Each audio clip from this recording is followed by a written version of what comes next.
Hey, it's Mike Jacob coming at you from Jerusalem with our thought for the week. Beginning of this week's Parsha, it talks about the idea of speech, the idea of making vows, and the idea of having to keep your word. So if a person makes a vow, the Torah says, Lo yachel dvaro. You make a vow, you got to keep it, and if you don't keep it, it's chulin, it's profaning, it's a desecration of your words. The Sfas Emes says something amazing. He says that words could be chulin, yachel, it could be something profane. But what's the flip side of that? The flip side of that is that words are kadosh.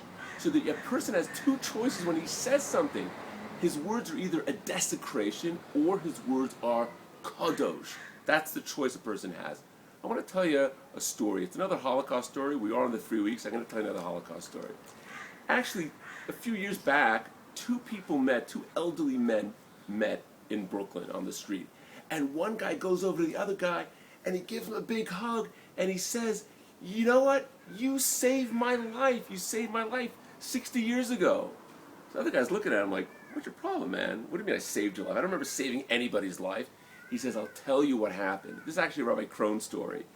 He says it was the end of the war, and we hadn't eaten for months, and we were being persecuted and beaten by the Germans. And I was at the end of my rope. I was depressed.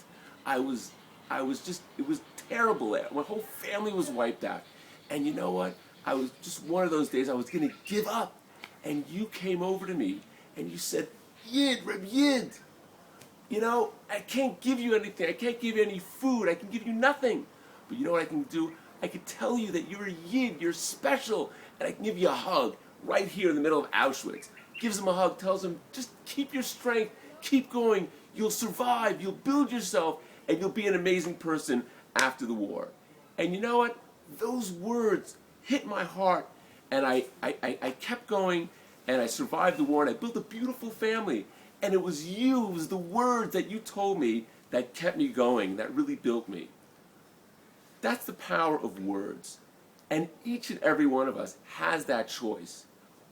Words that come out, those are kadosh words, those are holy words. I could either choose to be holy with my words, or I could just say nonsense and garbage with stuff coming out of my mouth. I got to make that choice. I have to choose not to be lo yachel dvaro. Don't profane your words. Don't make your words a desecration, something terrible. Make your words kadosh, something positive.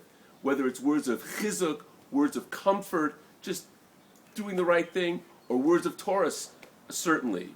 We have that choice. And that's the words of the Sfas Emes, and that's what we see in the Parsha. Lo yachel dvaro.